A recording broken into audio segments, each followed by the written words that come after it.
latrine beneath them, so Edward and most of his knights were only wounded, but some other knights fell to their death. Hesdin Castle was built in the 13th century in France. Duke Philip the Good of Burgundy had a number of unusual contraptions installed, many with the purpose of pranking visitors. A document from the year 1432 describes the mechanism, which included a machine that whacks people on the head when they walk through a doorway, a room that creates artificial weather, including rain, lightning, thunder and snow,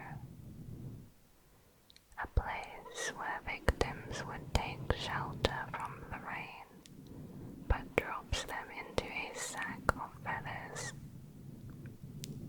pipes that squirt water from below, specifically designed for, quote, wetting the ladies, a mirror that invites you to look in it if you want to see what you'd look like covered in flour, an automaton in the gallery that orders visitors on behalf of the Duke to leave the gallery, but those who obey are beaten by automata, and those who do not are soaked with water. Generations of illiterate people would pass down books, such as the Bible, in hopes that one of their descendants would be literate.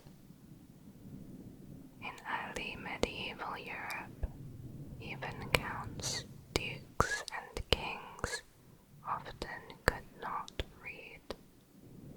There were no schools and not many materials to write on. It's been said that a Sunday New York Times paper contains more information than an average middle-aged European would be exposed to in a lifetime. People used love magic. Love magic was often involved to win the heart of a disinterested crush, to increase or decrease the libido, or for producing an heir. Some remedies were passed on from mothers to their children to cure broken hearts or revive dying marriages. The following was one love potion recipe from the 10th century. A woman will lay a cloth on the ground and cover it in grain. She will then take her clothes off and cover her body in honey. After that, she will roll around on the cloth and try to get covered in the grain. Afterwards, she will get up and take the grain stuck to her body over to the mill and ground it into flour. She will use that flour to bake bread and give it to her husband to eat. In more gruesome recipes, they used powdered bone, pubic hair, and menstrual blood. One spell specifically required the bone marrow and spleen of a murdered boy. In 1320, the Cather noblewoman Beatrice de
book.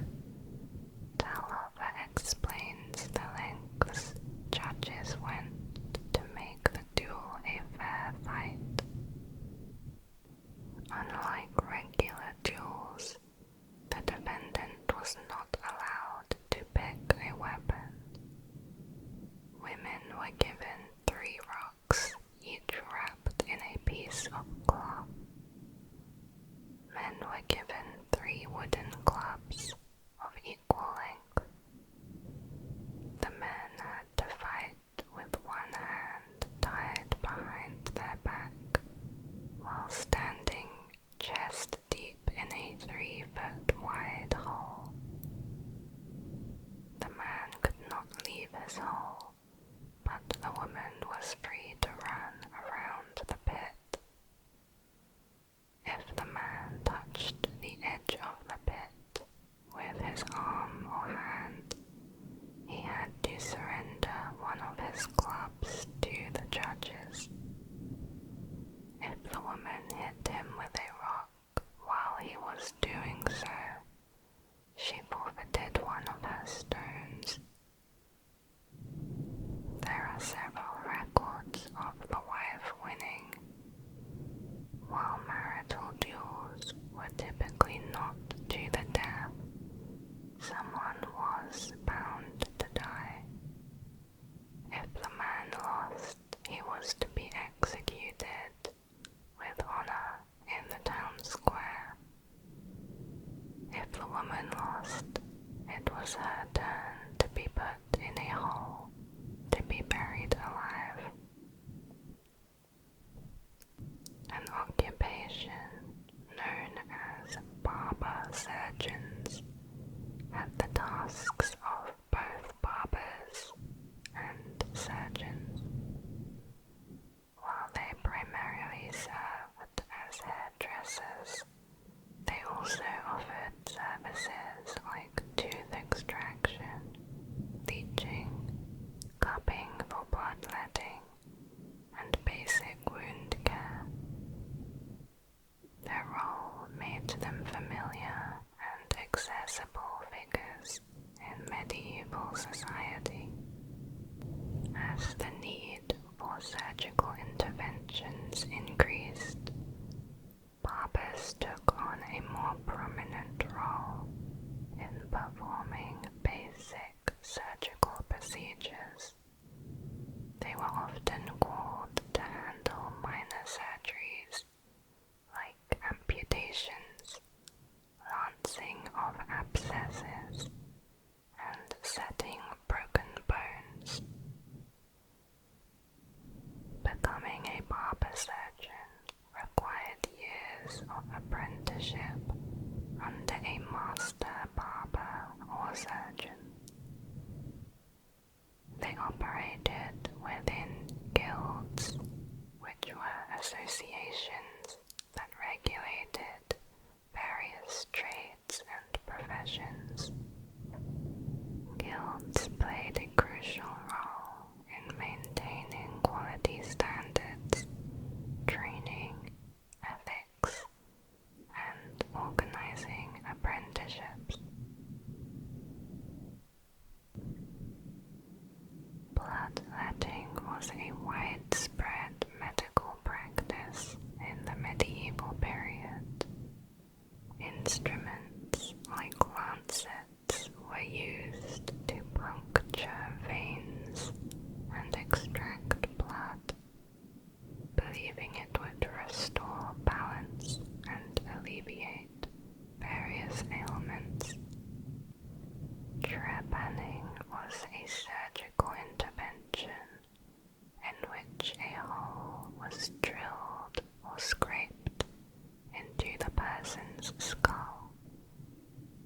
It was used to cure various ailments, including seizures and skull fractures.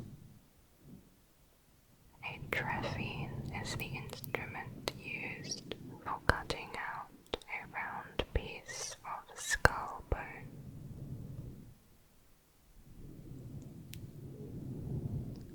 There are cases during the Crusades where doctors,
nurses cleaned him up and applied an antibacterial treatment. They tell him to clean the wound regularly. He returns to his European doctors, who tell him an amputation is needed, otherwise infection will spread to his heart and he'll die. So they amputated it without anesthesia. The wound became infected and he died.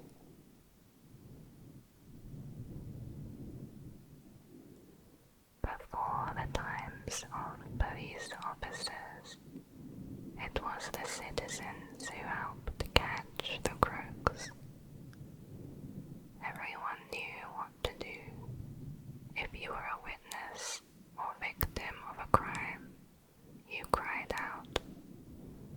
Anyone hearing the hue and cry had to run out onto the streets to chase and catch the culprit. Townsfolk made a citizen's arrest and waited for a sheriff to arrive and take away the suspect. In 1285, the Statute of Winchester, England, required bystanders to respond to the hue or face a fine. The system not only empowered communities to protect themselves, it ensured there would be witnesses. Any witness who did not raise the hue became a suspect. In 1329, for example, John Brain witnessed a homicide in Northamptonshire, but failed to summon help with the hue and cry. He was imprisoned as a result. In England, the cry was usually the word thief, fire, or wolf, depending on the situation. Shepherds used the latter. The city walls trapped the thief so he or she could not go far. Towns had only a few exits at the city gates, and if the citizens raised the hue, the watchman would close the gates shut.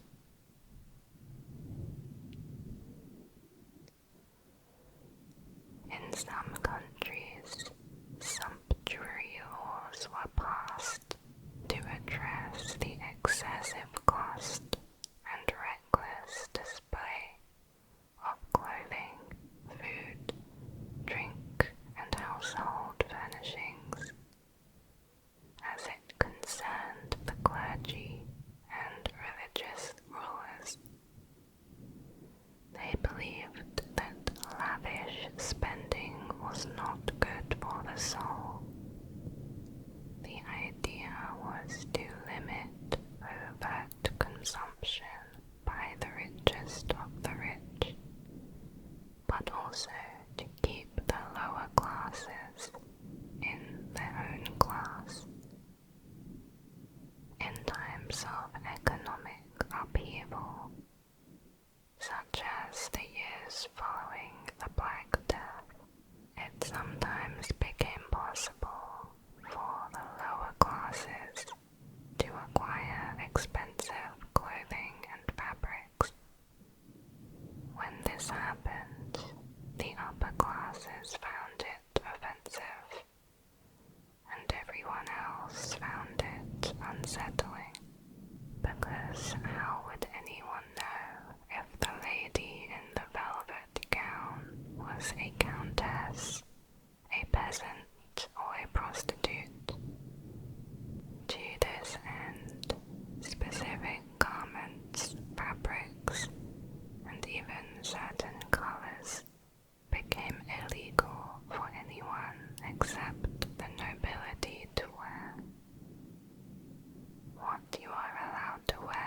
was based on your occupation or social level.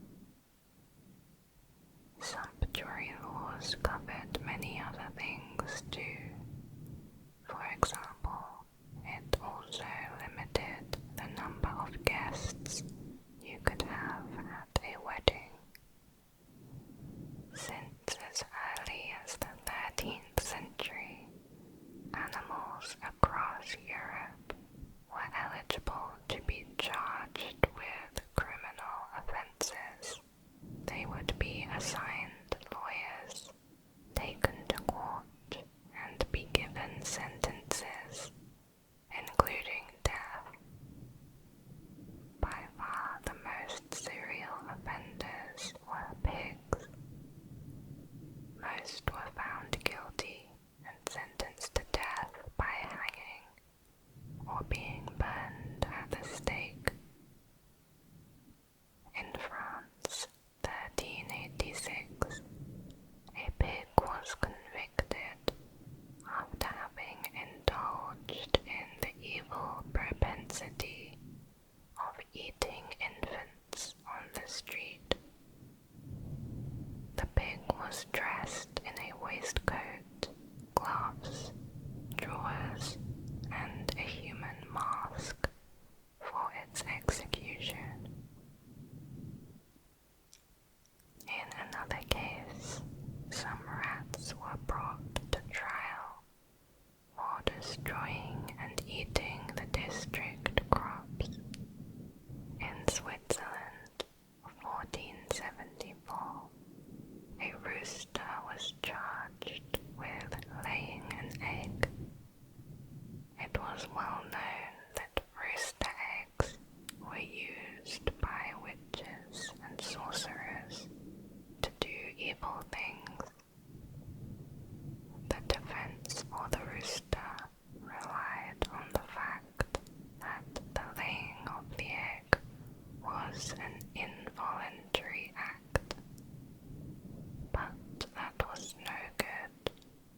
The rooster was charged with being in league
shepherded to market like sheep, with little weights to stop them from running away.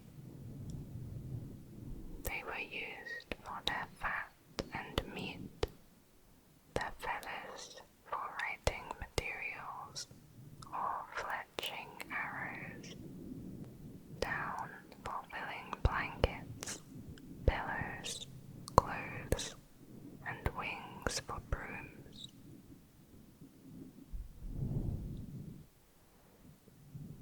Tiffany was a relatively common name. Tiffany comes from Theophania, which is another name for the Christian holiday Epiphany. It was common for people in England to name their daughter Tiffany or some variation if they were born or christened near the holiday. The Treadwheel crane was a wooden, human-powered lifting and lowering device. It was primarily used in the building of castles and cathedrals for vertical transportation. The heavy material is lifted as the men inside walk, similar to a hamster wheel. The rope attached to a pulley is turned onto a spindle by the rotation of the wheel, allowing the device to hoist or lower the affixed pallet. Two wheels produce balanced action, with each wheel 16 feet in diameter. Outlawry stripped a person of all legal rights and allowed anyone to kill them without punishment.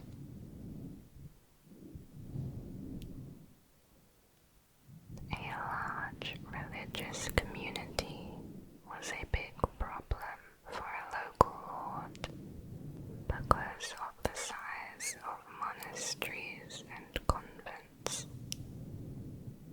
Aristocrats and their children would become monks, priests, and nuns, making the available number that could become knights and wives much smaller.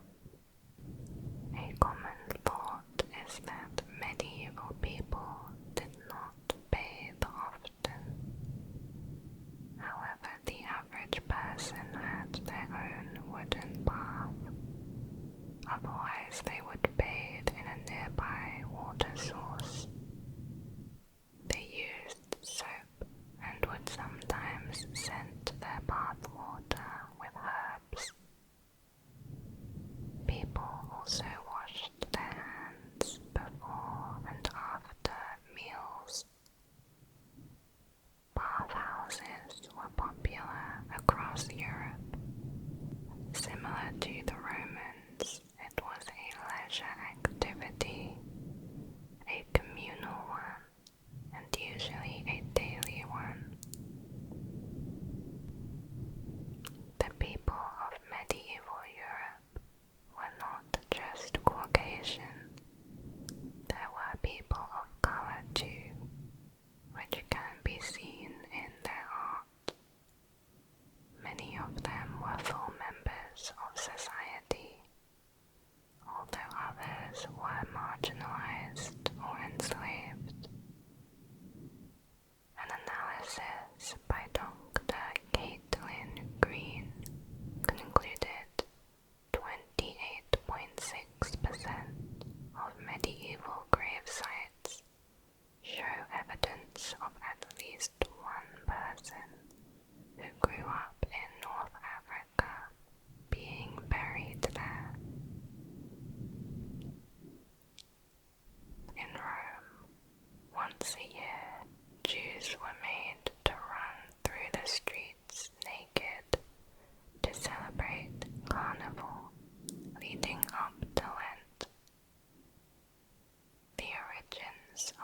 This running competition began in the 15th century, and although there is some evidence that initially the Jews had participated willingly, over the years the treatment of them became increasingly humiliating and sadistic.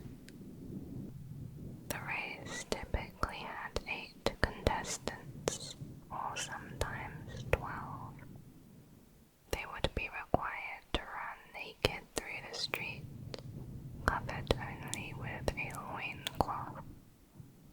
On their forehead would be painted the letters SPQR, the abbreviation for the Latin Senatus Populus Romanus, the official name of the city government. Since Carnival is in February, it was cold, often wet and muddy. To make the race more arduous for the runners and more entertaining for the spectators, the contestants would also be required to gorge themselves before taking off. The results being sometimes they would vomit or even collapse during the race. The spectators were also allowed to throw rotten oranges and mud at them. Potatoes were not around in Europe until the 16th century. Also not around were avocados, peppers, tomatoes, maize, corn, beans, tea, coffee, and cocoa. They could not eat fruits and vegetables out of season like we can. This might give the impression that we have more variety. However, our variety has been reduced to the main crops and animals that food companies find the most profitable. Medieval farmers grew a variety of grains, vegetables, and fruit. They foraged for mushrooms, berries, nuts,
drenching